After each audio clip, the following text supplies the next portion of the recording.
A young billionaire saved newborn twin girls from a snowstorm, but what he discovered about them made him cry. The snowstorm howled with relentless fury, turning the landscape into a white, chaotic whirlwind. Thomas Laurent, the 32-year-old young billionaire, watched nature's frenzy through the massive windows of his mansion. His green eyes, usually calculating and cold, reflected an unusual restlessness. Something about the night felt different, as though fate itself was about to knock on his door. The piercing sound of the intercom shattered the silence of the mansion, startling Thomas. Who could possibly be at the gate on a night like this? Intrigued and slightly apprehensive, he made his way to the security panel. The cameras showed nothing but snow and darkness. Frowning, Thomas activated the microphone. "Who's there?" His authoritative voice echoed through the system, but there was no answer. Only the howling wind responded to his call. Driven by a curiosity he couldn't quite explain, Thomas grabbed his thickest coat and ventured outside. The biting wind whipped his face the moment he opened the door, but he pushed on, walking with difficulty toward the gate. That was when he heard it, a weak sound almost imperceptible amid the storm. A cry, no, two distinct cries, small and desperate. Thomas's heart quickened. His steps became faster, more urgent. When he finally reached the gate, his eyes widened at the sight before him. There, in the quickly accumulating snow, were two tiny bundles, one wrapped in a pink blanket, the other in a blue one, moving ever so slightly. Thomas knelt, his hands trembling not only from the cold but also from the realization of what he was seeing. Babies, two small children, twins by the look of them, abandoned in the snow like little angels fallen from the sky. Carefully, he pulled back the blankets from their faces. Two pairs of eyes gazed back at him, wide and frightened. Their tiny lips quivered in the cold, their cries now weaker, as though losing the strength to fight the relentless chill. "My God," Thomas murmured, his voice thick with emotion. That was when he noticed a note precariously pinned to one of the blankets. With trembling fingers, he picked it up and read the words that would change his life forever. "Take care of them. Once everything is settled, I'll return." Those simple words hit him like a punch to the gut. Thomas felt his legs weaken, and before he could stop himself, hot tears began streaming down his face, mingling with the snow that fell unceasingly. For a moment, he was frozen in place, overwhelmed by emotion. All his life, Thomas Laurent had been the epitome of control and rationality. Every decision, every move, meticulously calculated to maximize success and profit. But now, faced with these two tiny, defenseless beings, all his defenses crumbled. The cry of one of the babies snapped him back to reality. There was no time to hesitate. With a determination that surprised even himself, Thomas gathered the two children in his arms, holding them tightly against his chest. The trek back to the mansion was an epic battle against the elements. The wind seemed determined to tear the children from his arms. The snow threatened to blind him with every step. But Thomas pressed on, shielding the babies with his own body. His tears now mixed with the melted snow on his face. By the time he reached the mansion door, Thomas was exhausted, soaked, and trembling. But the children were safe, their tiny bodies warmed by his own. Inside the luxurious mansion, Thomas found himself momentarily at a loss. What now? His gaze swept across the impeccably decorated rooms, all as cold and impersonal as he himself had once been. Nothing there seemed suitable to shelter two fragile, precious lives. Making a quick decision, he took the twins to his own bedroom. Gently, he placed them on his king-size bed, surrounding them with pillows so they wouldn't roll off. Their small faces were red from the cold, and Thomas could see they needed immediate care. Without a second thought, he grabbed his phone and called his personal physician. "Dr. Evans, I need you here right now. It's an emergency," he said, his usually steady voice now trembling with worry. While he waited, Thomas tried to soothe the babies. Awkwardly, he rocked them, murmuring comforting words he never imagined he would say. "It's all right, little ones. You're safe now. I'll take care of you." The words came out of his mouth before he could stop them, and the realization struck him like lightning. He, Thomas Laurent, the man who had always put business above everything else, was promising to care for 2 abandoned children. The idea was absurd, unthinkable, and yet, looking at those innocent faces, he knew he couldn't do otherwise. Dr. Evans arrived in record time, carrying a medical kit. His eyes widened at the unexpected scene. The powerful Thomas Laurent, sitting on his bed, clumsily holding 2 newborn babies. "Mr. Laurent, what?" the doctor began, but Thomas interrupted him. "Later, doctor. Please, examine them first." The examination was quick and efficient. Dr. Evans checked vital signs, temperature, and the twins' general condition. "They're surprisingly well considering the circumstances," he concluded. "A bit dehydrated, but nothing that can't be fixed quickly. They seem to be only a few days old." Thomas exhaled a breath he didn't realize he was holding. "What do we need to do?" The doctor gave detailed instructions on feeding, hydration, and basic care. Thomas listened intently, absorbing every word as though his life depended on it, and in a way, now it did. "Mr. Laurent," Dr. Evans said hesitantly, "we need to notify the authorities. These children were clearly abandoned and—" "No," Thomas interrupted abruptly. His mind raced, trying to process everything. "Not yet. Harrison, I need time to think." The doctor looked at him with concern but reluctantly nodded. "I understand, but we can't delay for long. These children need a home, proper care." Thomas glanced at the twins, now sleeping peacefully on his bed. Something inside him tightened, an emotion he couldn't name. "They have a home," he said softly. "Here. With me."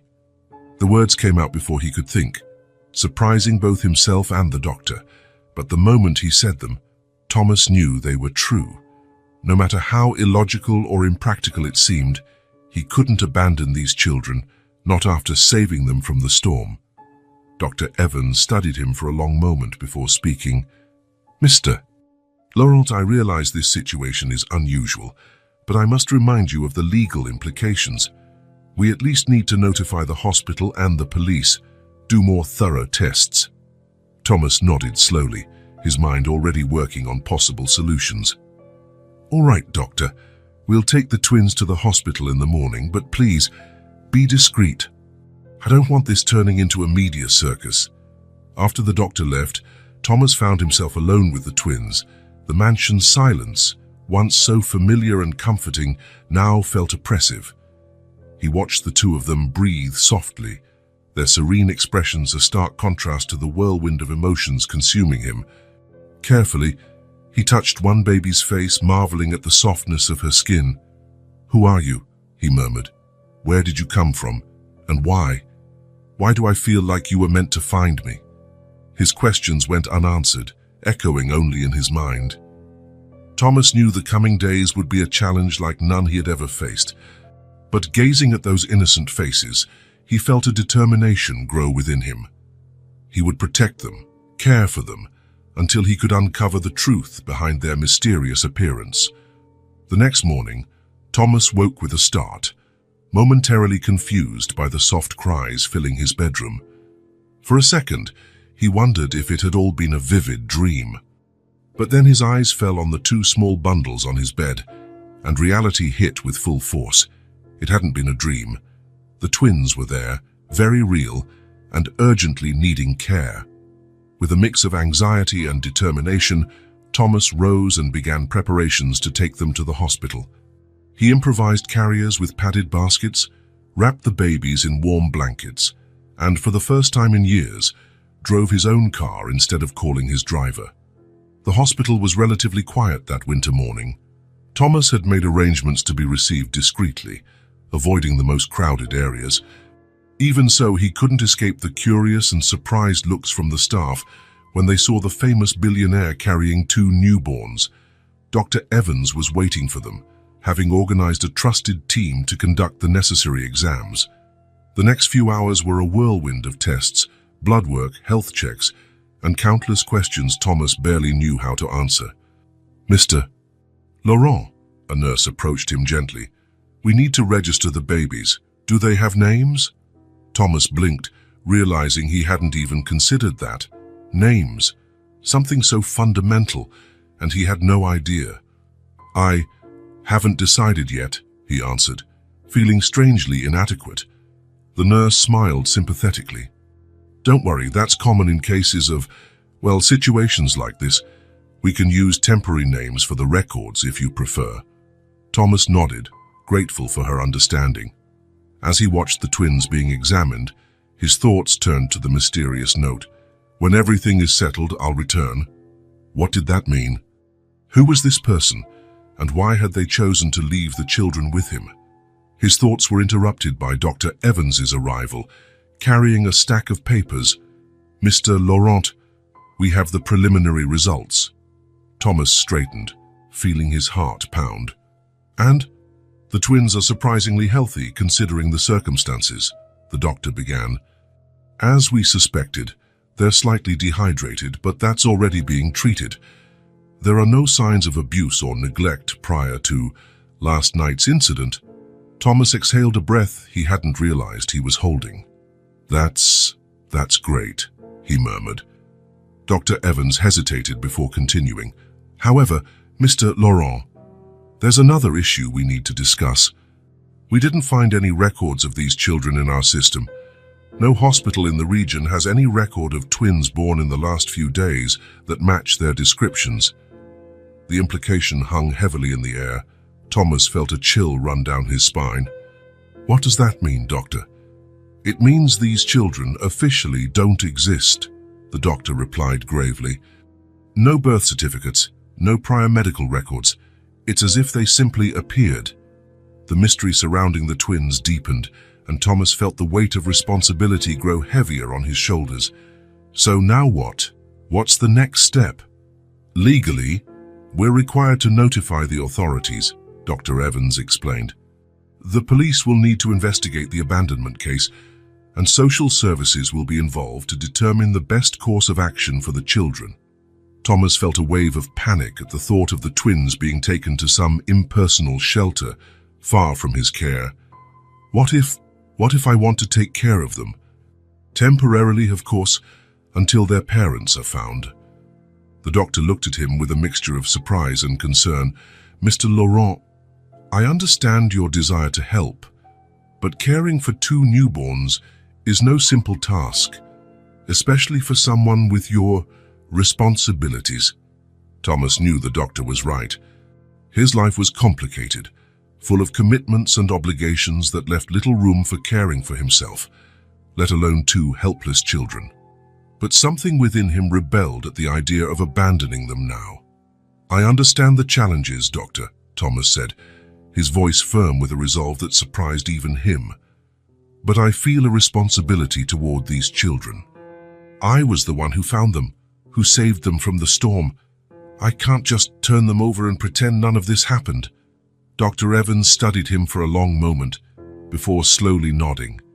"I understand your perspective, Mr. Laurent, but I must warn you, the process won't be easy. There will be investigations, questions, potential legal complications." "I'm prepared to face that," Thomas answered, surprised by his own determination. "I'll do whatever it takes to ensure these children's well-being." In the hours that followed, Thomas was caught in a whirlwind of bureaucracy and questioning. The police were notified, and detectives arrived at the hospital to gather information about the mysterious case. Thomas repeated his story countless times, describing in detail the stormy night and the unexpected encounter at his mansion's gate. Meanwhile, social workers arrived to assess the situation. Thomas watched anxiously as they examined the twins and took notes on their clipboards. He answered a seemingly endless series of questions about his life, his routine, and his intentions for the children. As the day wore on, Thomas felt exhaustion settling in, but his resolve never wavered. He made calls to his lawyers, instructing them to begin whatever legal process was necessary to make him the twins' temporary guardian. Finally, by nightfall, a preliminary decision was reached. Due to the unusual circumstances and Thomas's willingness to assume responsibility, the authorities agreed to let him take the twins home, under the strict supervision of social services. Exhausted but hugely relieved, Thomas prepared to leave the hospital with his new charges. As he waited for the final paperwork to be signed, he looked at the two small lives now depending on him. "I don't know what the future holds," he murmured softly to the sleeping twins, "but I promise I'll do everything I can to protect and care for you." As he left the hospital carrying the twins in his arms, Thomas felt the weight of the responsibility he had assumed, but alongside that weight came an unexpected sense of purpose and determination. For the first time in a long while, he felt he was doing something truly meaningful. The drive back to the mansion was quiet, punctuated only by the soft sounds of the baby's breathing. Thomas glanced at the rearview mirror, seeing the tiny car seats his assistants had hastily provided. The sight made him smile, despite his fatigue. When he arrived home, Thomas was greeted by an anxious staff, all curious to see the mansion's new inhabitants. He gave concise instructions, asking them to prepare a suitable room for the twins and to make a list of everything necessary to care for two newborns. That night, while the twins slept peacefully in improvised cribs next to his bed, Thomas lay awake, contemplating the drastic change in his life in less than 24 hours. He knew the coming days would be full of challenges, unanswered questions, and likely sleepless nights. But as he looked at the serene faces of the twins, Thomas felt a wave of emotion he couldn't name. It was a mix of fear, excitement, and something deeper, something he hadn't felt in a very long time: hope. With that thought, Thomas finally allowed himself to relax. Tomorrow would bring new challenges and discoveries, but for now, in this moment of calm before the storm that would surely come, he allowed himself to feel the peace of knowing he had done the right thing. And so, with the soft sounds of the twins' breathing filling the room, Thomas Laurent, the billionaire who thought he had everything under control, fell asleep, unaware that his greatest adventure was only beginning. The stillness of the night was suddenly shattered by a sharp cry, quickly followed by another. Thomas Laurent opened his eyes, momentarily disoriented. For a second, he wondered if he was dreaming, but reality soon hit him. The twins were awake and, by the sound of it, very unhappy. Stumbling in the darkness, Thomas turned on a bedside lamp and walked over to the improvised cribs. Two pairs of eyes stared at him, bright with tears. Okay, he murmured, his voice rough with sleep. "What do you need?" "Hungry." "Dirty diaper." Picking up one baby, he grimaced as he felt a heavy diaper. "Right, diaper change first." Gently, he placed the baby on the bed and went to retrieve the supplies his staff had purchased in a rush. What seemed like a simple task, changing a diaper, turned into an epic battle. Thomas, who could negotiate multi-million-dollar contracts without breaking a sweat, now found himself completely lost in a sea of snaps and adhesive strips. Why doesn't this? Oh, I see. After several minutes of struggle, he finally managed to change the diaper, though he wasn't sure it was on perfectly. The baby, however, seemed more comfortable. But as soon as he finished with one, the other began crying even louder. "Okay, your turn," Thomas sighed, picking up the second twin. The night dragged on in a seemingly endless cycle of diaper changes, clumsy attempts to prepare bottles, and moments of pure panic when the babies cried for no apparent reason. By the time the sun finally rose, Thomas was exhausted, disheveled, and covered in suspicious stains on his silk shirt. Looking at his reflection in the bathroom mirror, he barely recognized himself. "What have I gotten myself into?" he muttered. But then he heard a small coo from the bedroom. Returning, he saw one of the twins smiling at him, a gummy, drool-filled grin. And in that moment, all the exhaustion seemed worth it. The following days were a roller coaster of emotions and challenges. Thomas tried to balance his business responsibilities with the constant care the twins demanded. Video conferences were frequently interrupted by baby cries, and he found himself giving important presentations with a baby in his arms and milk stains on his tie. After a particularly challenging week, Thomas realized he needed professional help. Following extensive research and countless interviews, he hired Maria, an experienced nanny with decades of experience caring for twins. Maria arrived like a saving angel, bringing order to the chaos the mansion had become. She taught Thomas the basics of infant care, from how to properly hold a bottle to techniques for soothing late-night cries. "Mr. Laurent," Maria said one day as she watched Thomas rock one of the twins with surprising skill, "you're doing very well. These little ones are lucky to have you." Thomas looked down at the baby in his arms, feeling that wave of emotion once again. "I think I'm the lucky one, Maria." With Maria's help, Thomas began to establish a routine. Mornings were dedicated to the twins, feeding, changing, playtime. Afternoons were for work, with Maria taking over the primary care. Evenings, however, Thomas insisted on spending with the babies, reading to them, singing off-key lullabies, and simply enjoying their company. It was during one of these quiet nights that Thomas finally named the twins. Looking at their angelic faces, he whispered, "Claire and Anne." The names came naturally, as though the babies themselves had chosen them. "Claire," he said, gently tapping the nose of the baby on his left, "because you brighten my days like a clear morning sun." Turning to the other, he smiled. "And Anne, because you bring grace to my life in ways I never imagined possible." The twins seemed to approve of their new names, responding with happy smiles and gurgles. At that moment, Thomas felt his heart swell in a way he had never experienced before. They were no longer just two abandoned babies he was temporarily caring for. They were Claire and Anne, two little lives entwined with his in irrevocable ways. However, as his attachment to the twins grew, so did his curiosity and concern about their origins. Who were their biological parents? Why were they abandoned? And, more importantly, was anyone searching for them? Determined to find answers, Thomas hired a team of renowned private detectives. He gave them clear instructions: investigate discreetly, leaving no stone unturned in the search for the truth about Claire and Anne. While waiting for the first reports from the detectives, Thomas devoted himself completely to caring for the twins. Each day brought new challenges and small victories.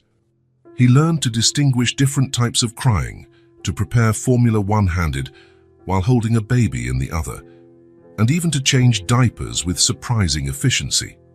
One afternoon, as he played with Claire and Anne on the living room rug, Thomas received a call from the lead detective. His heart raced as he answered the phone. "Mr. Laurent," the detective's voice was serious. "We have some preliminary information to share with you. I'd like to schedule a meeting to discuss it in person." Thomas looked at the twins, now attempting to crawl in opposite directions. "Yes, of course," he replied, his voice betraying a mixture of anxiety and hope. "Can you come to the mansion tomorrow morning?" That night, Thomas could hardly sleep. His mind whirled with possibilities. Had they discovered something about the twins' biological parents, or perhaps a clue about why they had been abandoned? The hours crept by until morning. When the detective arrived, Thomas received him in his office, closing the door with a worried glance at Maria, who was caring for the twins in the next room. "Mr. Laurent," the detective began, his face somber, "we've completed our initial investigation and, well, there's no easy way to say this. We found absolutely nothing." Thomas blinked, confused. "What do you mean, nothing?" The detective sighed, opening a thick folder. "We've checked every birth record in the region from the past few months. No pair of twins matches Claire and Anne. We expanded the search to hospitals across the country. Nothing. We've checked missing persons reports, adoption records, even human trafficking networks. It's as if these children simply never existed before they appeared at your door." Thomas sank into his chair, his mind spinning with the implications. That's impossible. They must have come from somewhere. Surely someone out there is looking for them. The detective shook his head. If they are, they left no trace. Mr. Laurent, in all my years of work, I've never seen a case like this. It's as though someone meticulously erased any record of these children. The words hung heavily in the air. Thomas stood and walked to the window. Outside, he could see Maria playing with Claire and Anne in the garden. The twins were laughing, completely unaware of the mystery surrounding them. "What does this mean for them, for me?" Thomas asked quietly. The detective hesitated before answering. Legally, this complicates matters. Without official records, the process of adoption or permanent guardianship will be challenging. On the other hand, it also means that, for the time being, no one has any legal claim over them besides you. Thomas turned, surprised. "You're saying I could keep them?" "It's a possibility," the detective confirmed. "But Mr. Laurent, I must caution you, this mystery surrounding the twins' origins, it won't simply go away. There will always be questions, always a risk that someone from their past might show up one day." Thomas turned his gaze back to the garden, watching Claire try to catch a butterfly while Anne laughed at her attempts. His heart tightened with a mix of love and fear. After the detective left, Thomas spent hours contemplating his situation. The mystery around Claire and Anne had only deepened, leaving more questions than answers. He found himself struggling with conflicting emotions, the desire to protect and raise the twins, and the guilt at potentially depriving them of their true family. That night, as he put Claire and Anne to bed, Thomas made a decision. Gazing at their sleeping faces, he whispered a promise. "No matter where you came from, no matter what the future holds, I will be here. I'll protect you, love you, and do everything I can to give you the best life possible. And if one day we do discover the truth about your origins, we'll face it together as a family." With that promise, Thomas felt a new sense of purpose fill him. The mystery of Claire and Anne's origins still loomed, but he was determined not to let it overshadow the joy and love the twins had brought into his life. As he quietly closed the door to the twins' room, Thomas knew the road ahead would be full of challenges, but looking back at the small cribs where Claire and Anne slept peacefully, he also knew that every challenge, every sleepless night, every moment of uncertainty would be worth it. With a determined sigh, Thomas returned to his office. There was much work to do, legal arrangements to be made, investigations to continue, and a new life to build. But for the first time in his life, Thomas Laurent felt he was exactly where he should be, doing exactly what he should be doing.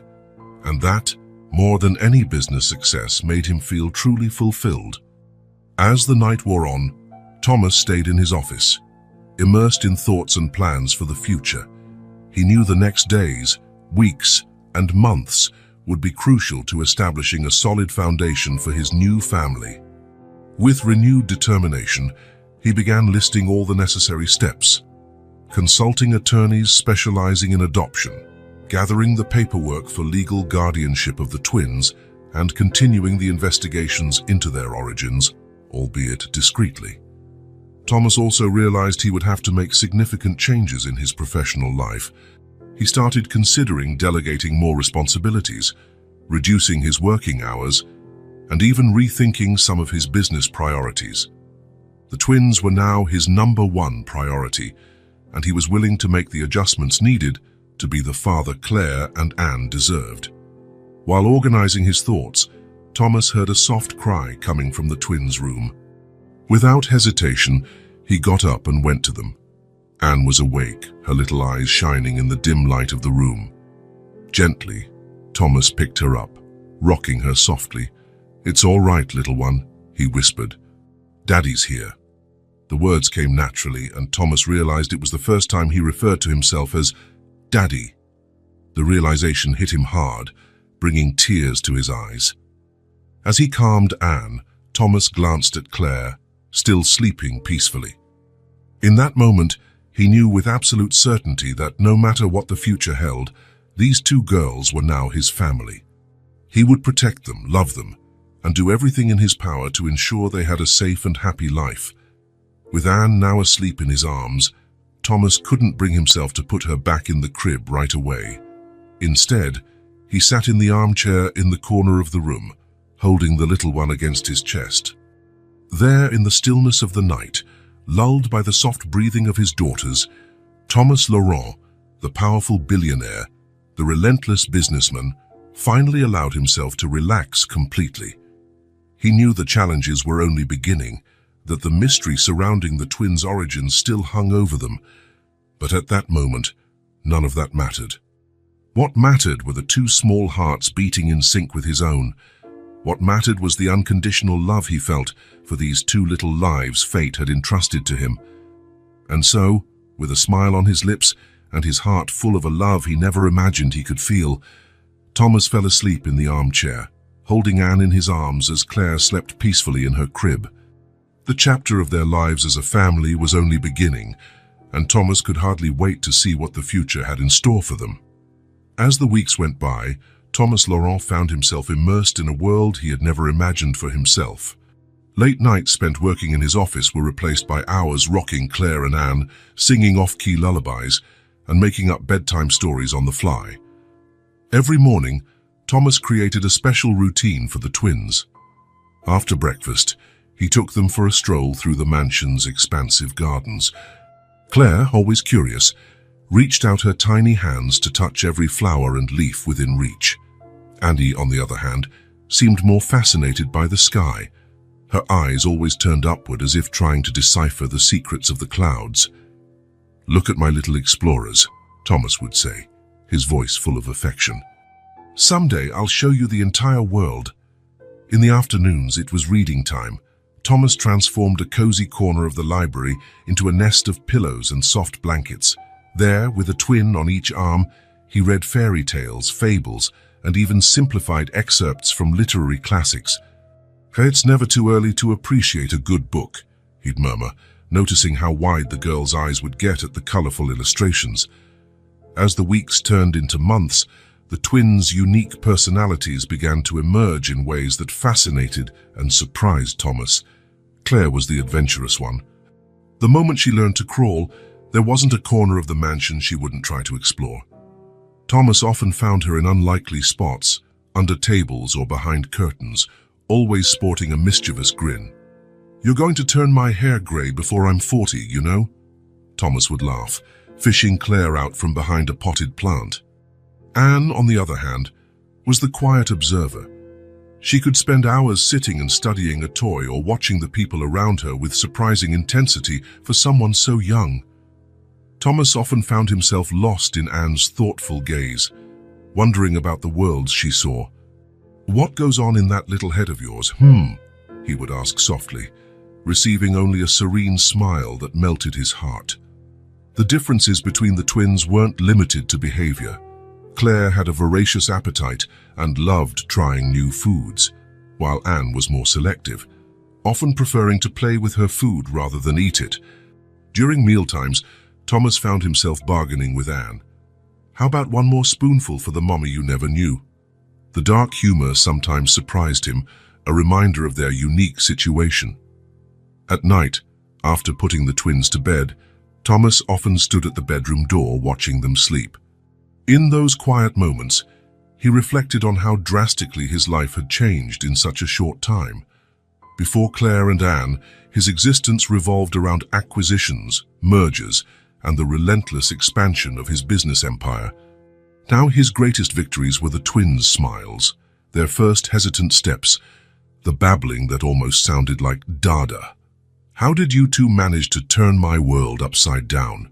he'd whisper into the darkness of the room. The answer, of course, came in the form of soft breathing and the occasional contented sigh from the sleeping babies.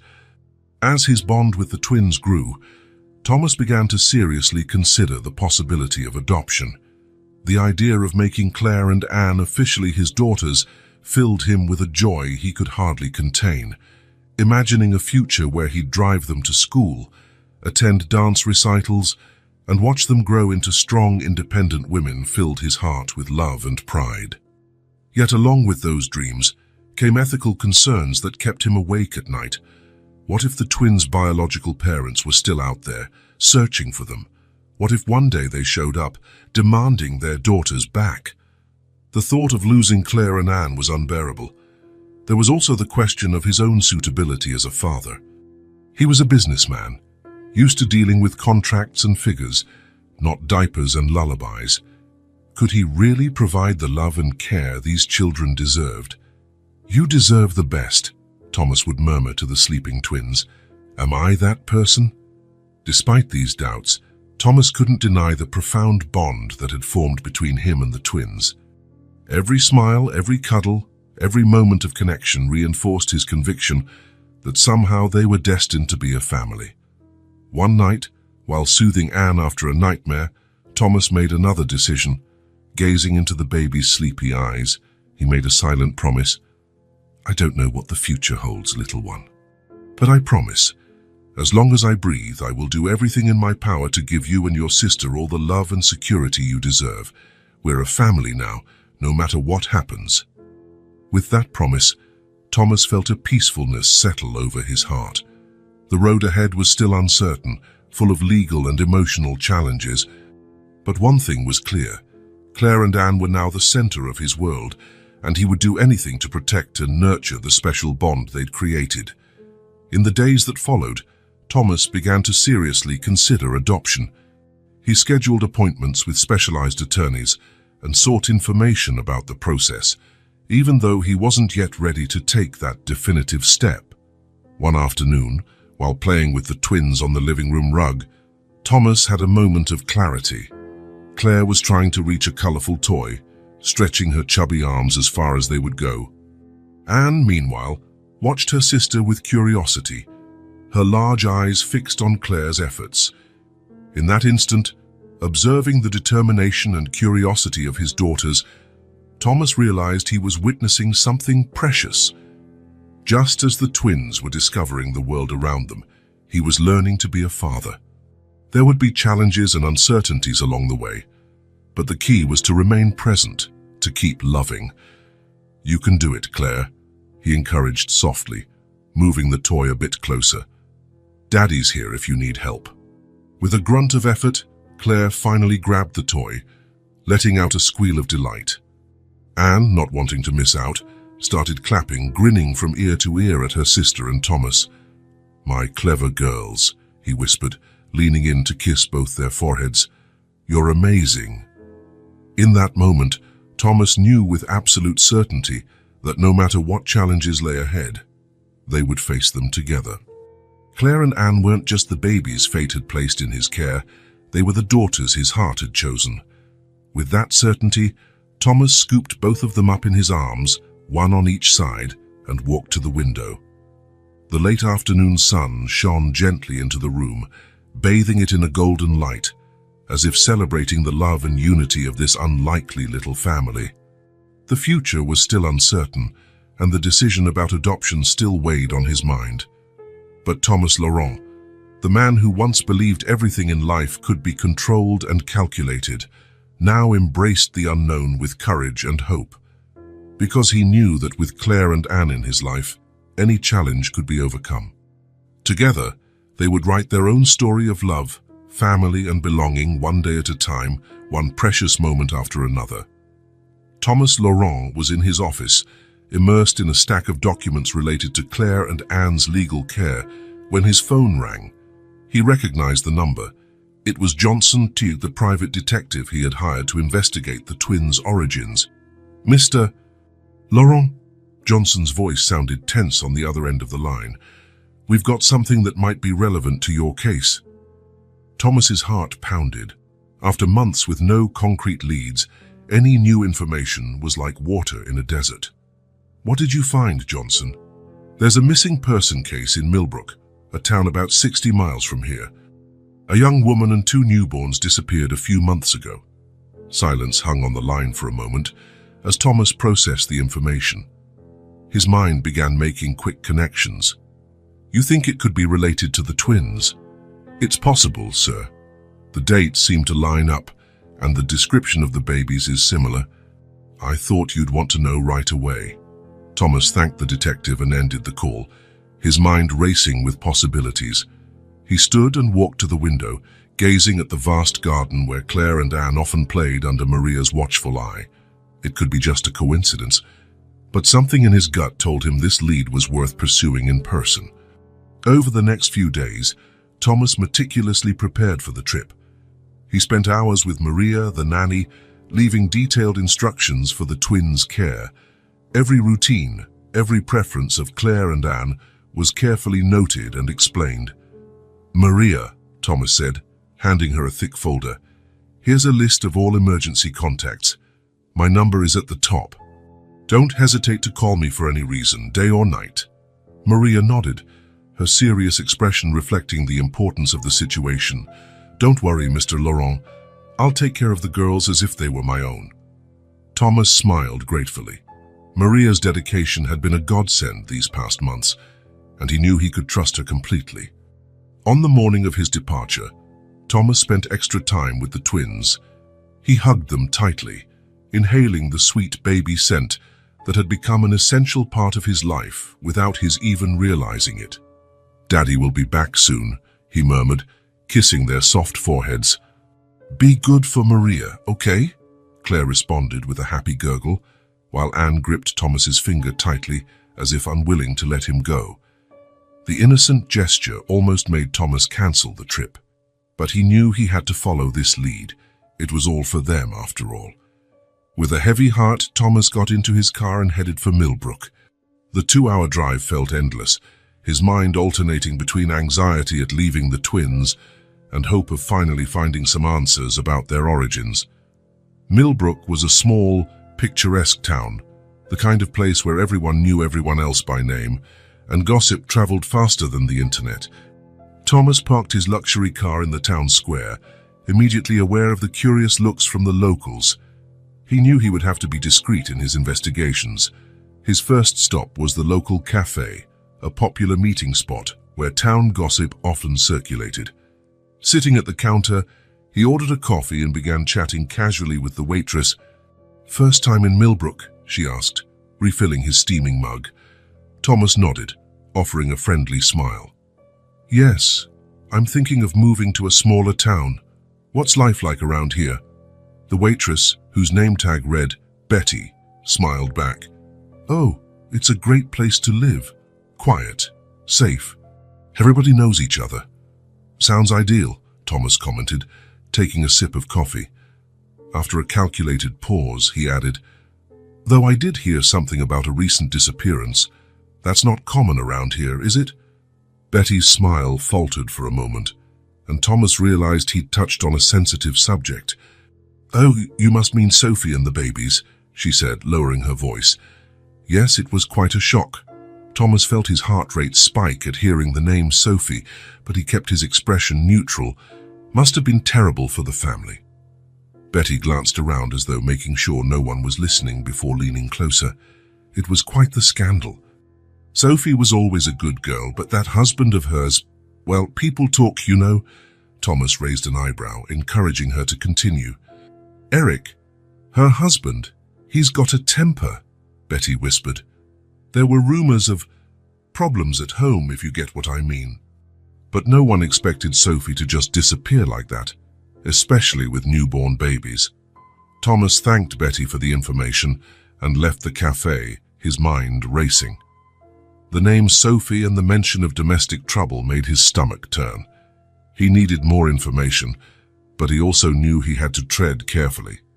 In a small town like Millbrook, an outsider asking too many questions would quickly draw unwanted attention. In the days that followed, Thomas roamed the town, asking discreet questions and listening to local rumors. The story of Sophie and the babies was clearly a sensitive topic, and many residents were reluctant to talk about it. He visited the local library, leafing through old newspapers in search of any mention of the disappearance. He spoke with the grocery store owner, the mailman, and even spent time at the local park, observing mothers with their babies and wondering if any of them knew Sophie. Every new piece of information Thomas gathered seemed to raise more questions than it answered. Sophie was described as a quiet, kind young woman who worked part-time at the local bookstore before marrying Eric. Eric, however, was depicted as an ambitious businessman from a nearby city, known for his explosive temper. It was on the third day of his investigation, when Thomas was on the verge of giving up hope of finding anything concrete, that he met George, an elderly man who tended the garden at the local church. "You want to know about Sophie?" George asked, his piercing blue eyes fixed on Thomas from beneath thick eyebrows. "Why?" Thomas hesitated, choosing his words carefully. He had learned that honesty, even partial honesty, often produced better results than elaborate lies. I think I may have information that could help find her." George studied him for a long moment, as if trying to read his soul, before nodding. "Come with me." The elderly man led him to a bench behind the church, far from prying ears. "Sophie was like a granddaughter to me," he began, his voice laden with emotion. "She used to help me in the garden here when she was younger.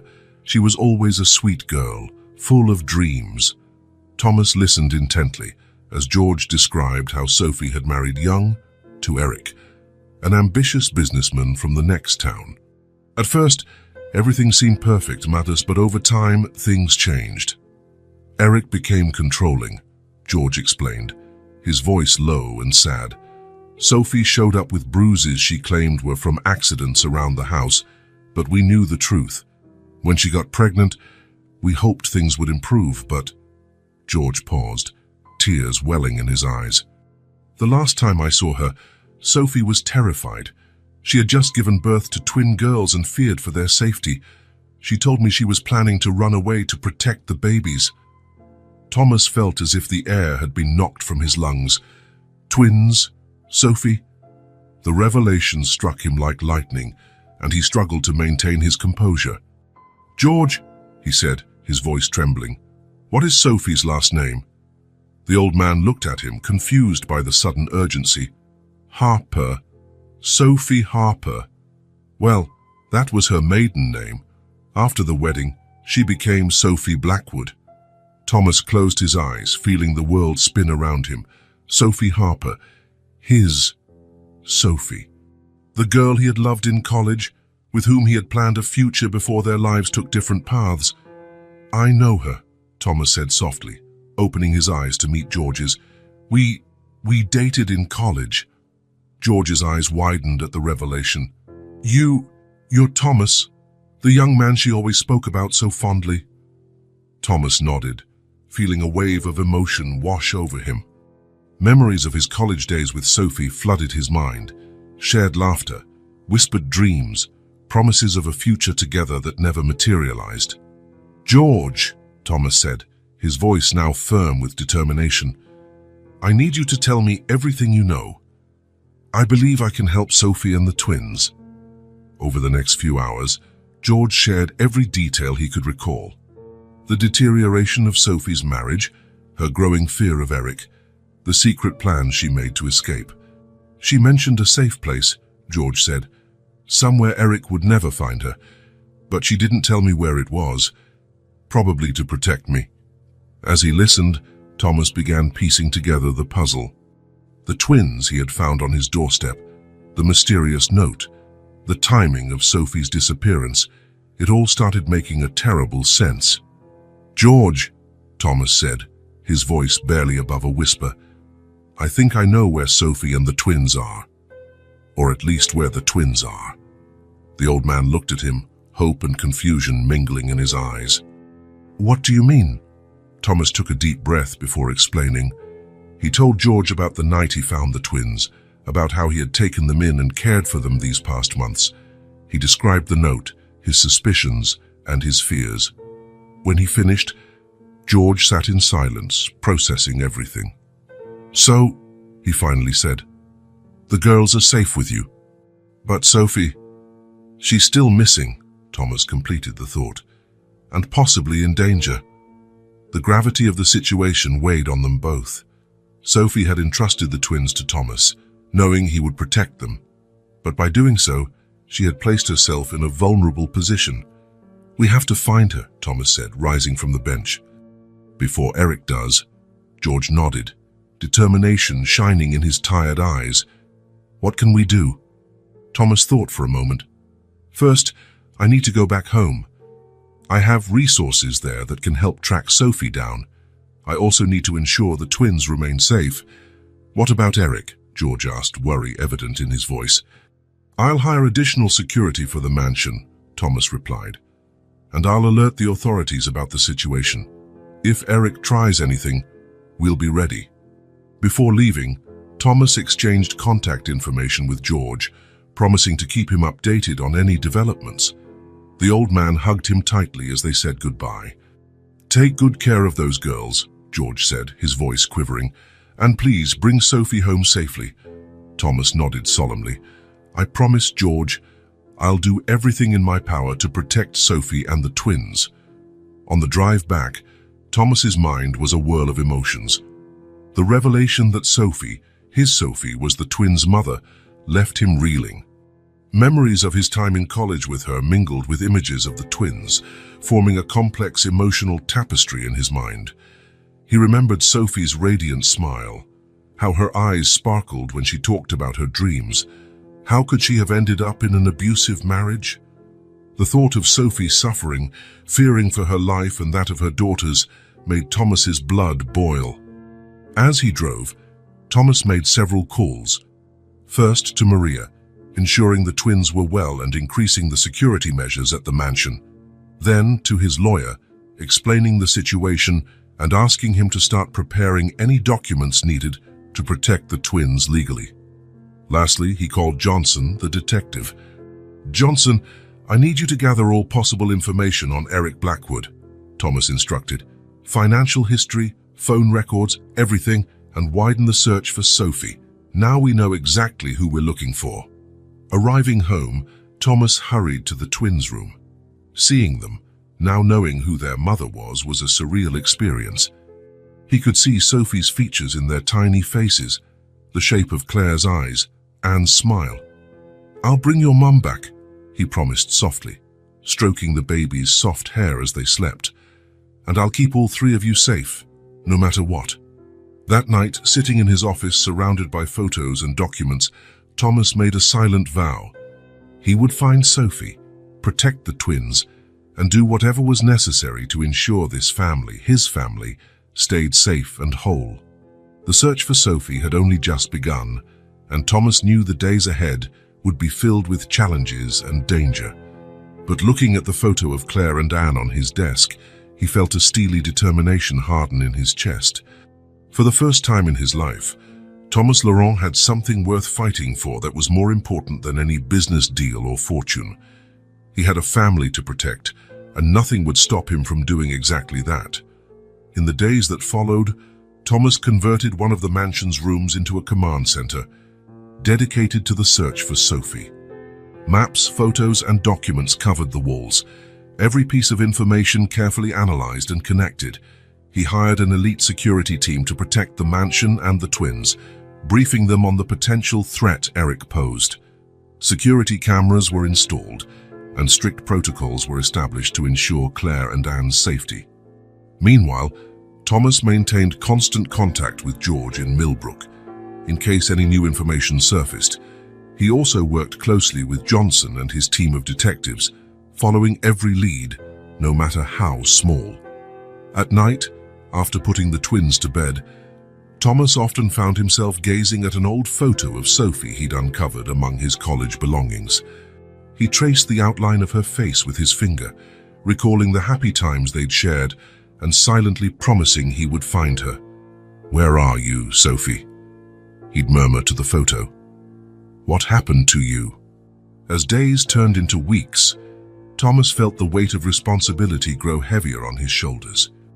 Every smile from Claire, every laugh from Anne, reminded him that Sophie was missing these precious moments with her daughters. But Thomas would not give up. He knew that somewhere, Sophie was fighting to survive, to return to her daughters, and he would do whatever it took to make that possible. With one last glance at Sophie's photo, and then at the monitor displaying the twins' room, Thomas returned his attention to the documents on his desk. The night would be long, but every minute spent, every lead pursued, brought him one step closer to reuniting this unlikely family that had captured his heart. The mystery of Sophie and the twins was far from solved, But Thomas Laurent was determined to unravel it, no matter the cost. With every step he took, he drew closer not only to answers, but also to a future he had never imagined for himself. A future filled with love, family, and a deeper purpose. And so, as the night wore on and the rest of the world slept, Thomas continued his tireless search, guided by the hope and love he had found in the faces of two tiny twins and in the memory of the woman who had brought them into the world. Thomas Laurent stepped into his mansion with determined strides, his mind brimming with information and conflicting emotions after his trip to Millbrook. The silence of the house was broken by the gentle sound of childish laughter coming from the twins' room. For a moment, Thomas paused, allowing that sound to soothe him before diving headlong into the investigation awaiting him. Maria, the nanny, greeted him with a tired but warm smile. "The girls just woke up from their nap, Mr. Laurent. They missed you." Thomas nodded, grateful for Maria's dedication. "Thank you for taking such good care of them. I found some things during my trip, things that might change everything." Maria's expression was filled with concern, but she simply nodded. "I'll be here if you need anything, sir." Thomas headed to the twins' room, his heart pounding with each step. Opening the door, he was greeted by two pairs of bright eyes and toothless smiles. Claire immediately stretched her arms toward him, while Anne cooed happily from her crib. Picking Claire up, Thomas felt a wave of emotion wash over him. Now that he knew the truth about the twins' origin, every tiny feature on their faces seemed to shout Sophie. The shape of Claire's eyes, the curve of Anne's smile, small echoes of the woman he once loved and was now determined to find. "Hey, my little ones," he murmured, kissing Claire's forehead and leaning over to do the same with Anne. "Daddy's back. And I promise I'm going to bring Mommy home too." After a few precious moments with the twins, Thomas slipped away to his office. It was time to put all his resources to work. He picked up the phone and began making a series of calls. "Johnson," he said to his private detective, "I want you to assemble a full team. We need every possible piece of information on Sophie Blackwood, formerly Sophie Harper, bank records, credit card transactions, security cameras, everything, and increased surveillance on Eric Blackwood. I want to know his every move." The following hours were a blur of activity. Thomas turned one of the mansion's rooms into an improvised command center. Soon, maps, photos, and documents covered the walls, each piece of information carefully analyzed and connected. As he worked, Thomas couldn't stop his mind from drifting to the past. Memories of his college days with Sophie flooded his thoughts. How they met, how they laughed, the plans they made for the future. How had things changed so drastically? He remembered the day he first saw Sophie. It was a rainy autumn afternoon, and Thomas was buried in books at the university library, preparing for an important exam. Sophie came in, shaking water off her umbrella, her hair slightly disheveled from the rain. She smiled shyly at Thomas as she passed his table, and he felt his heart skip a beat. Later that same day, they met again at the campus cafe. Sophie was struggling with a temperamental coffee machine, and Thomas offered to help. They ended up talking for hours, completely losing track of time. Thomas remembered thinking he had never met anyone so intelligent, funny, and genuinely kind as Sophie. The months that followed were the happiest Thomas had ever known. Sophie challenged him intellectually, made him laugh like no one else, and inspired him to be a better person. They made ambitious plans for the future. She wanted to be a writer, and he dreamed of building his own business empire. Together, they believed they could conquer the world. But then graduation came, bringing difficult decisions. Thomas received an irresistible offer from a booming tech company on the West Coast. Sophie, meanwhile, had been accepted into a creative writing program on the East Coast. They tried a long-distance relationship for a while, but the demands of their new lives proved too much. The last time Thomas saw Sophie was at the airport, both of them in tears, promising to stay in touch. But like so many promises made by young lovers, this one was lost amid the whirlwind of adulthood. A knock on the door pulled him back to the present. It was Johnson, carrying a thick folder under his arm. "Mr. Laurent," "We've got some promising leads," said the detective, spreading documents across the table. "We found a string of ATM withdrawals in small towns along the coast. The pattern suggests she's moving south." Thomas examined the documents, his heart pounding. "How recent?" "The last withdrawal was 3 days ago in a town called Seabrook." Thomas felt a surge of hope. Seabrook, that's where we need to look. In the days that followed, Thomas found himself torn between his determination to find Sophie and his commitment to Claire and Anne. Every moment away from the twins was painful, but he knew he was doing it for them, for their mother, for this family that had formed under extraordinary circumstances. He spent mornings with the twins, soaking in every smile, every giggle, every milestone. In the afternoons, he threw himself into the investigation, working tirelessly to trace Sophie's path. At night, after putting the twins to bed, Thomas often found himself staring at an old photo of Sophie he had found among his college mementos. In the picture, Sophie was laughing, her face lit by the summer sun, her eyes brimming with joy and promise. Thomas would trace her face with his finger, recalling the happy times they had shared, silently vowing to find her. "Where are you, Sophie?" he'd murmur to the photo. "What happened to you?" Finally, after a week of intense planning, Thomas was ready to head to Seabrook. On the morning of his departure, he spent hours with the twins, his heart heavy at the thought of leaving them once again. "Daddy's gonna bring Mommy home," he whispered, kissing their soft foreheads. "Be good for Maria, okay?" Claire clung to his shirt with her tiny hands, as if sensing something important was about to happen. Anne, always the quiet observer, regarded him with wide, curious eyes. "I love you too more than you'll ever know," Thomas said, his voice thick with emotion.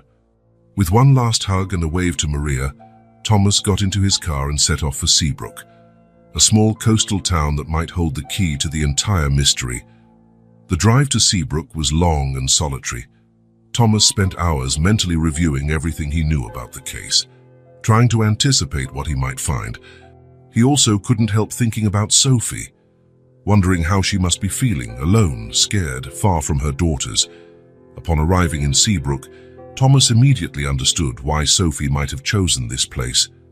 It was a picturesque town, the kind of place where it was easy to blend in among tourists and laid-back locals. The cobblestone streets were lined with colorful houses and charming little shops. The salty ocean breeze infused everything, bringing a sense of calm that sharply contrasted with Thomas's anxiety. He checked into a small seaside hotel, setting up a discreet base for his investigations. The room was simple but cozy, with an ocean view that, under different circumstances, would have been relaxing. Thomas barely noticed it, though. As soon as he closed the door, he began organizing his documents and equipment, ready to begin his search. During the first days, Thomas roamed the town, observing closely, trying not to draw attention. He visited cafes, shops, and parks, anywhere Sophie might have sought work or shelter. Every young woman he passed made his heart leap, only to sink again when he realized it wasn't her. On the third day, however, he caught his first concrete lead. While having coffee in a local diner, Thomas overheard two waitresses chatting. "That new girl at Lighthouse Cafe is so quiet," said one. "She hardly talks to anyone. Have you noticed how nervous she gets if someone asks too many questions?" replied the other. "I bet she's running from something." Thomas's heart pounded. Could it be Sophie? He quickly finished his coffee, left a generous tip, and set off to find the Lighthouse Cafe. The cafe sat on a small hill overlooking the ocean, a cozy spot with well-worn wooden tables and large windows that let in the sunlight. Thomas chose a table in the corner, ordered a coffee, and discreetly observed the staff. And then he saw her. Sophie. Her hair was shorter and darker, but it was unmistakably her. Thomas felt as though all the air had been sucked from his lungs. She looked thinner than he remembered, with visible dark circles under her eyes. But still, it was Sophie. His Sophie. For a moment, Thomas considered approaching her immediately. His heart screamed at him to go to her, to hug her and assure her everything would be all right. But the rational part of his brain stopped him. He needed to be sure it was safe, that Eric wasn't nearby, that Sophie wouldn't run again. Over the next few days, Thomas watched Sophie from a distance, his heart breaking a little more every time he saw the fear in her eyes, the tension in her shoulders. She was using the name Sarah now, and she always seemed to look over her shoulder, as if expecting someone to recognize her at any moment. Thomas saw how polite she was with customers, but how she kept a careful distance. He noticed her hands tremble slightly when people asked too many questions, and how she withdrew whenever men entered the cafe. It was painful to see the strong, confident woman he once knew reduced to this constant state of fear. Finally, after nearly a week of observation, Thomas decided it was time to make contact. He chose a moment when the cafe was nearly empty, just before closing. Sophie was wiping down a table by the window, the sunset bathing her face in golden light. Thomas approached slowly, his heart pounding so loudly he was sure Sophie could hear it. When he was just a few steps away, he spoke softly. "Sophie." She froze, the cleaning rag slipping from her hand. Slowly, as though dreading what she might see, Sophie turned to face him. Her eyes went wide with fear and shock, and for a moment, Thomas feared she might run or scream. "Please," he said quickly, keeping his voice low and calm. "Don't be scared. I came to help." Sophie glanced around frantically, as if looking for an escape route. Her eyes, once filled with joy and life, were now wide with panic. How did you find me?" she whispered, her voice trembling. "It's a long story," Thomas replied, taking a cautious step closer. "But what's most important is that the twins are safe. They're with me, Sophie." Sophie's eyes filled with tears at the mention of her daughters. Her hand flew to her mouth to stifle a sob. They're okay?" she asked, her voice barely a whisper. Thomas nodded, feeling his own throat tighten with emotion. "They're doing great. Claire and Anne. They're incredible, Sophie. So strong and brave, just like their mother." Hearing her daughters' names, Sophie let out a choked sob. Her legs seemed to give out, and Thomas instinctively moved to support her, gently guiding her to a nearby chair. I had no choice," she said, words tumbling out in a rush. "Eric, I had to protect them. You don't understand, Thomas. He could have..." "Shh," Thomas soothed, kneeling beside her. "I know. I understand now. You did what you thought was best to keep them safe." Sophie looked at him, years of fear and suffering evident in her eyes. How did you end up with them?" Thomas offered a gentle smile. "They actually ended up with me. One stormy night, someone left them at my mansion door, with a note asking me to take care of them." Sophie's eyes widened at that revelation. You've been caring for them this whole time." Thomas nodded. "From the moment I found them. They've changed my life, Sophie. They made me a better person." For a moment they were silent, the weight of everything unspoken lingering between them. Sophie seemed to be battling internally, years of fear and distrust warring with the hope Thomas offered. "But what about Eric?" she finally asked, fear clear in her voice. "He won't hurt you again," Thomas said firmly. "Not you, not the twins. I promise, Sophie, you're not alone in this fight anymore." Sophie searched Thomas's eyes, looking for any sign of deception or hesitation. She found only sincerity and resolve. Slowly, as if thawing, she began to relax. "I want to see them," she whispered, her voice trembling with emotion. "My babies, I need to see them." Thomas nodded, a gentle smile forming on his lips. "Of course, and we can go right now if you want." Sophie hesitated, glancing around the cafe. I need to let my boss know. Get my things." "We'll take care of everything," Thomas assured her. "You don't have to worry about anything now." While Sophie went to speak to her boss and gather her belongings, Thomas made a few quick phone calls, arranging their departure and increasing security measures at the mansion. He wasn't taking any chances. When Sophie returned, she carried a small backpack that seemed to hold everything she owned. Thomas was struck by how little she had, how difficult her life had been in recent months. "Ready?" he asked gently. Sophie nodded, though fear was still evident in her eyes. "Thomas," she said in a low voice, What if they don't recognize me? What if they don't want me anymore?" Thomas felt his heart ache at the vulnerability in her voice. He stepped closer, placing his hands gently on her shoulders. "Sophie, they're your daughters. They might not consciously remember, but there's a bond between you that nothing can break.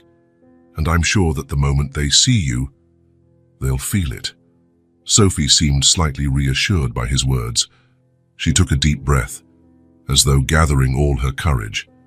"Okay," she finally said, "let's go home." As they left the cafe together, the sun was setting over the ocean, painting the sky in shades of pink and gold.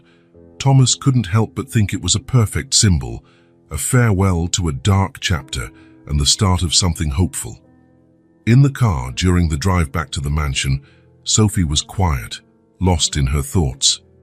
Thomas respected her silence, understanding she was processing everything that had happened and preparing for the reunion with her daughters. Occasionally, he caught her looking at him, a mixture of gratitude and something else in her gaze, something that made Thomas's heart beat a little faster. When they finally arrived at the mansion gates, Sophie gasped at the grandeur of the place. "This is where my daughters are living?" she asked in barely more than a whisper. Thomas smiled as he parked the car.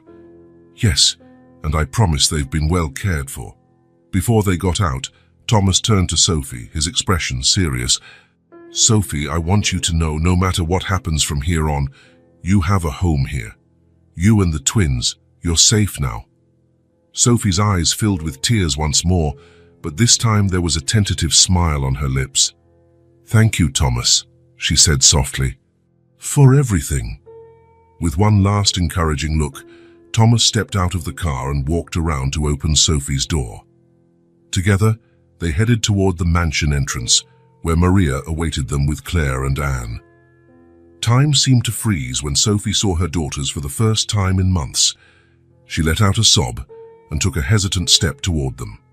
The twins, sensing the emotion in the air, looked curiously at the newcomer. For a moment, there was a tense silence charged with anticipation.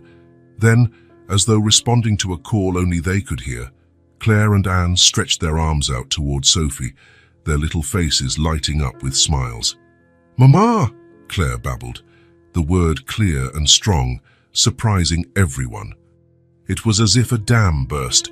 Sophie rushed to her daughters, scooping them into her arms and covering them with kisses as she sobbed tears of joy. The twins laughed and babbled, clearly happy even if they didn't fully understand what was happening. Thomas watched from the side, feeling his own eyes fill with tears. It was a moment of pure magic, a family reunited against all odds. While Sophie hugged her daughters, murmuring words of love and promises, Thomas knew that no matter what the future held, they would face it together. This unlikely family, formed by fate and tested by trials, was finally whole. And Thomas Laurent, the man who once believed his life was complete with just his business empire, discovered that his heart had room for so much more. With Sophie and the twins, he had found a greater purpose, a deeper love than he ever imagined possible. The sun had fully set by now, but the mansion was illuminated by a warmth that seemed to come from within. It was the glow of love, of hope, and of new beginnings. Thomas stepped forward, joining the family embrace. "Welcome back," he said softly. "Welcome home." And so, amid baby laughter and tears of joy, this chapter came to a close, though their story was far from over. The future, with all its challenges and possibilities, awaited this newly reunited family. And together, they were ready to face it. The morning sun filtered through the windows of Laurent Mansion, casting a golden glow over the intimate scene unfolding in the living room.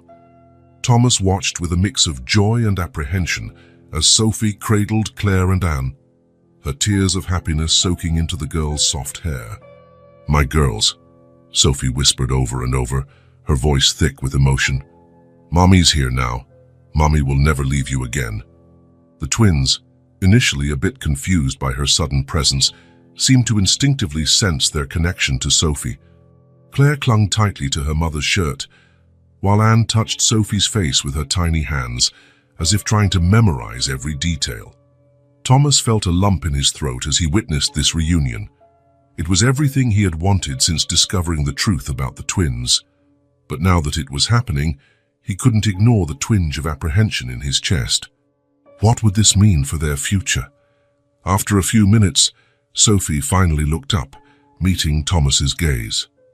"Thank you," she said softly, "for taking care of them, for bringing us back together, for everything."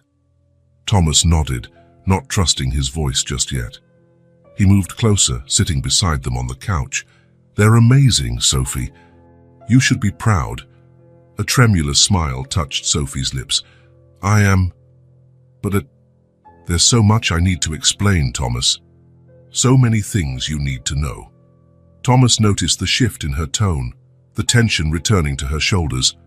"Let's talk," he said gently. "But first, how about some coffee? Out? You must be exhausted from your trip." Sophie agreed, grateful for the suggestion. Thomas called Maria, asking her to prepare a snack and watch the twins for a moment. Reluctantly, Sophie handed the girls over to the nanny, her eyes following them until they were out of sight. With steaming cups of coffee in hand, Thomas and Sophie sat on the veranda, overlooking the mansion's lush gardens. For a moment, they were both silent, each lost in thought. Finally, Sophie spoke, her voice quiet and tired. "I met Eric in college, not long after you and after we went our separate ways." She cast an apologetic glance at Thomas, who simply nodded for her to continue. "At first, he was charming, considerate, seemed perfect. But after we got married, things changed. It started with small criticisms, then controlling what I wore, who I saw. Before I knew it, I was isolated, completely dependent on him." Thomas felt a surge of anger in his chest, but remained silent, letting Sophie finish. "When I got pregnant, I thought things would get better. But Eric grew even more controlling. He started hitting me, said it was for the baby's own good to keep me in line." Sophie shivered at the memory. "I knew I had to leave, but I had nowhere to go, no money, no one to turn to." Thomas reached out and gently took Sophie's hand. She looked at him, grateful for the silent support.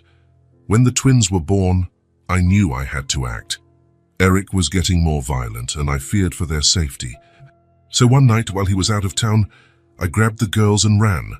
Sophie paused, taking a sip of coffee to steady her nerves. "I knew I couldn't keep them with me. Eric would eventually find us. So I left them with you.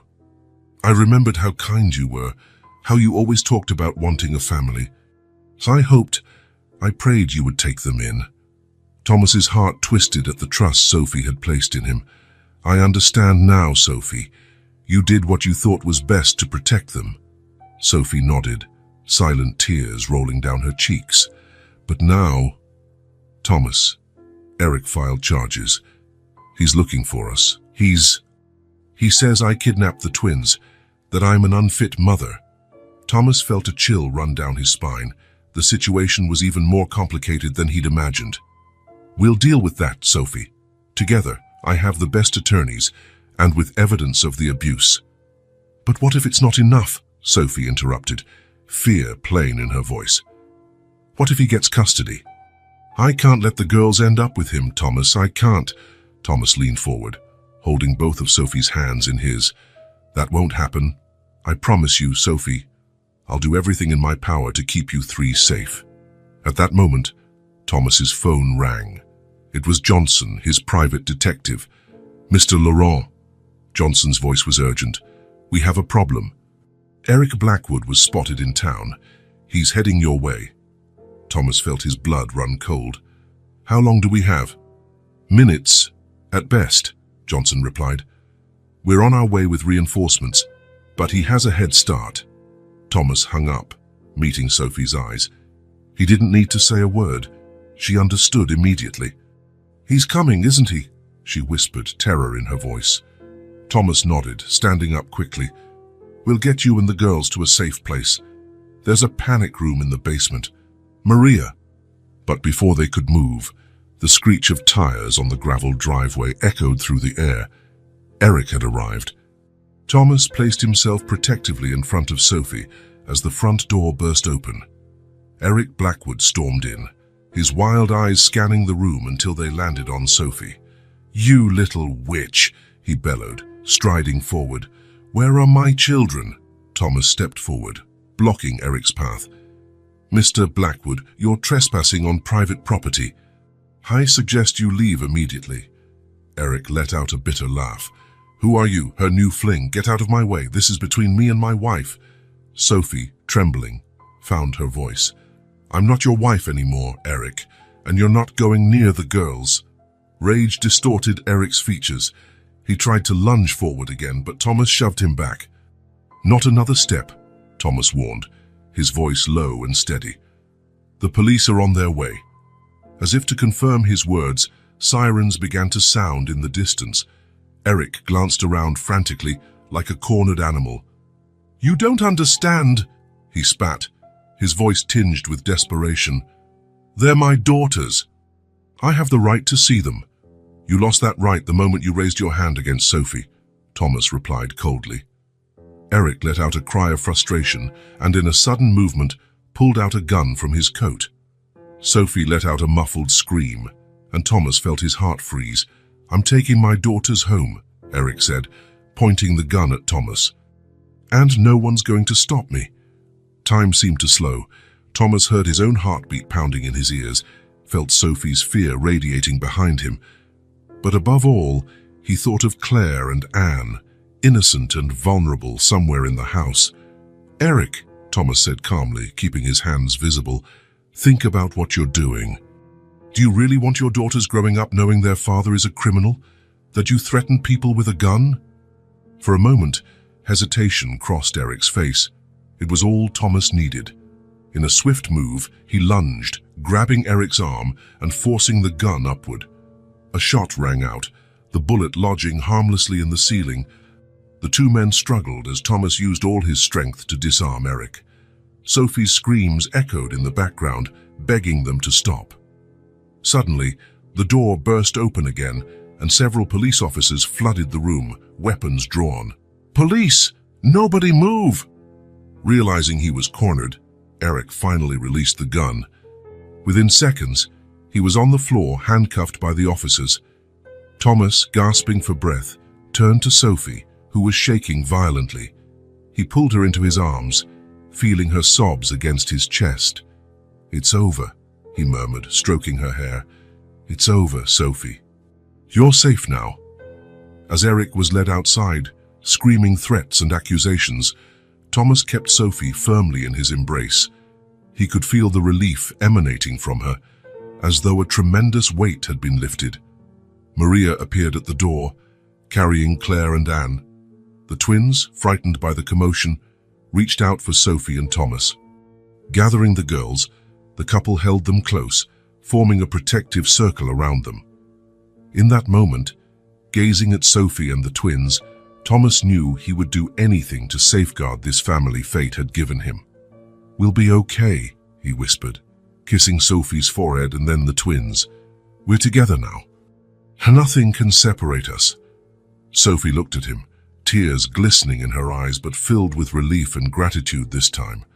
Thank you, Thomas, she whispered, for everything. While the police finished processing the scene and taking statements, Thomas and Sophie and the twins remained together. The immediate danger was gone, but they all knew there was still a long road ahead. Legal battles, therapy, rebuilding trust.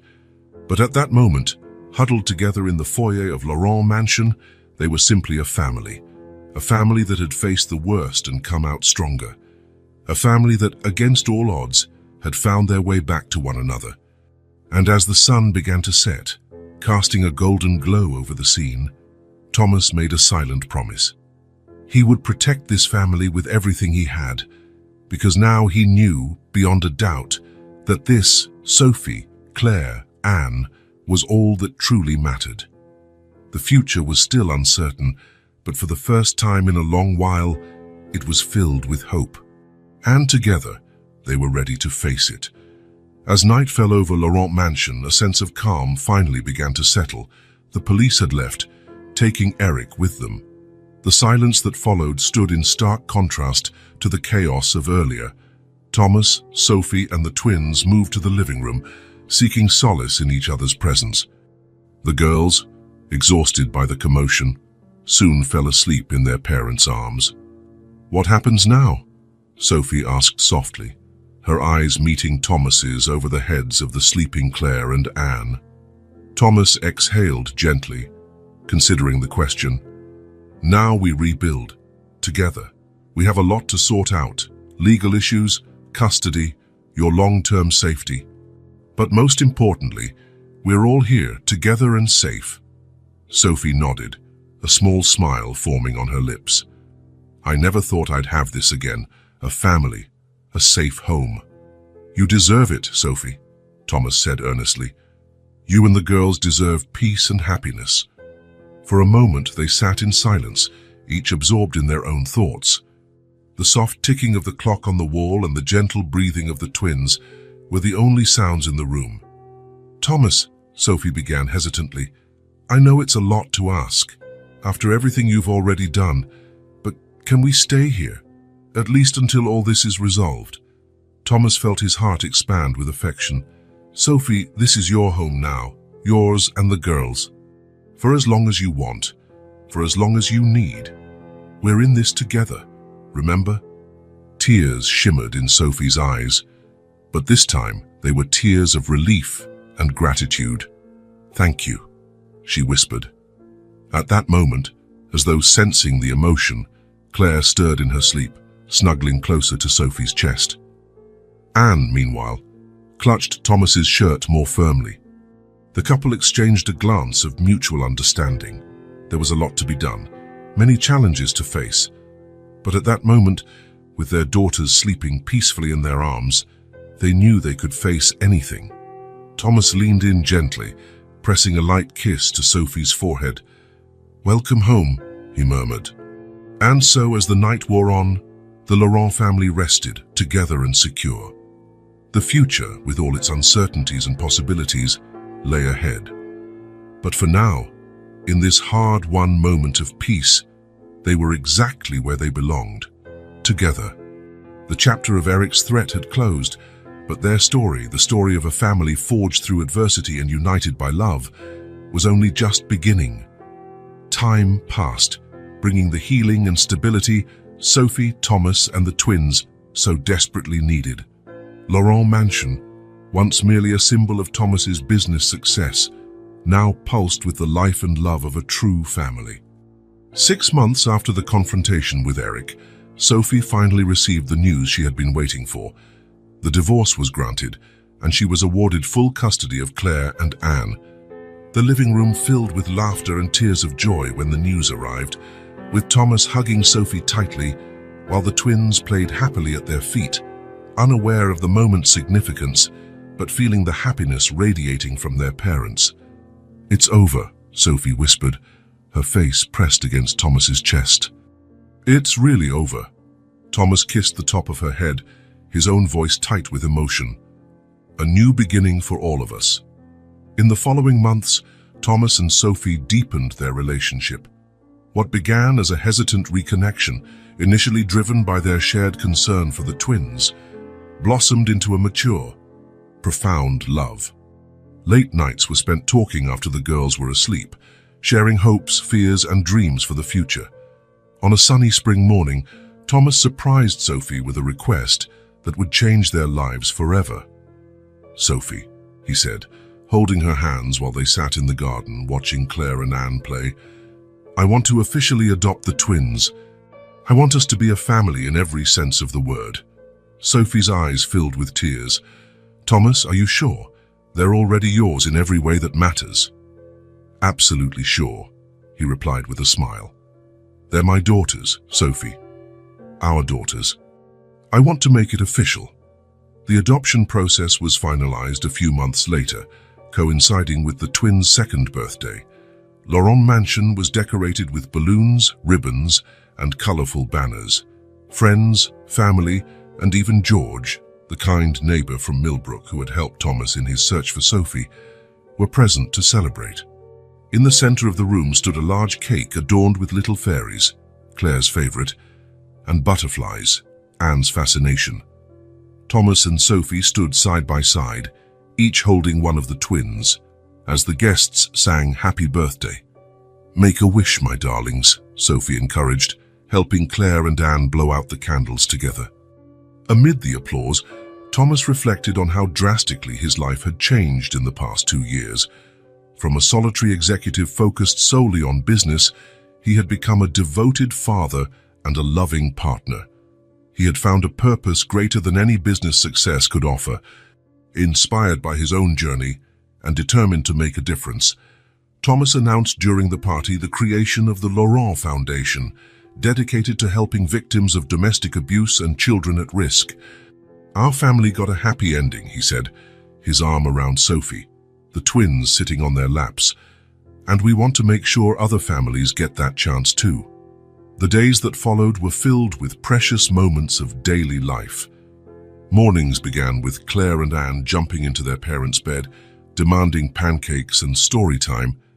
Afternoons were spent in the garden, with Thomas teaching the girls to ride bicycles while Sophie took photos, her laughter echoing across the property. Evenings ended with the family curled up in the library, Thomas reading stories while Sophie provided silly voices for the characters, much to the twins' delight.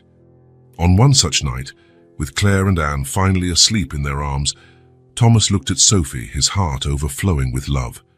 "Did you ever imagine we'd be here?" he asked softly. Sophie smiled, leaning in to kiss him gently. "Not in my wildest dreams, but I wouldn't trade it for anything in the world." As they carried the girls to bed, Thomas reflected on the incredible journey that had brought them to this point. Challenges had been overcome, wounds had healed, and a love that once seemed lost had been rediscovered and fortified. Standing at the door of the twins' room, watching his daughters sleep peacefully, Thomas and Sophie knew they had found something truly special, a family built not just by blood ties, but by choice, love, and determination. The future stretched out before them, brimming with promise and possibility. And together, as the Laurent family, they were ready to embrace it with open arms. Gently closing the door to the twins' room, Thomas and Sophie walked hand in hand to the mansion's veranda. The night was clear, the stars above reflecting the hope in their hearts. Thomas pulled Sophie close, wrapping his arms around her. For a moment, they stood quietly, simply savoring each other's presence and the hard-won peace they now enjoyed. "You know," Thomas began, his voice soft in the night stillness, "I used to think success in business was all I needed. But now," he paused, looking at Sophie with eyes full of love, "now I know that this, our family, is true success." Sophie smiled, snuggling closer. "We went through so much to get here," she reflected, "but every moment was worth it." Thomas nodded, placing a tender kiss on Sophie's forehead. "And this is only the beginning. We have a whole life ahead of us, filled with moments like this." As the couple remained in their embrace, contemplating the future they had built together, a gentle breeze carried the scent of garden roses. It was as though nature itself was celebrating the love and happiness that now filled Laurent Mansion. Inside the next room, Claire and Anne slept soundly, likely dreaming of the day's adventures and joys, and their parents, united by love and strengthened by the trials they had faced, stood ready to guide them through whatever challenges the future might bring. The story of Thomas, Sophie, Claire, and Anne, the story of the Laurent family, was no traditional fairy tale. It was a narrative of perseverance, second chances, and the transformative power of love. A story that proved sometimes the happiest endings are the ones we fight for with courage, compassion, and an open heart. And so, under the starlit sky, with the distant sound of waves and the warmth of the love they had found, Thomas and Sophie sealed this chapter of their lives with a tender kiss, certain that the best was yet to come.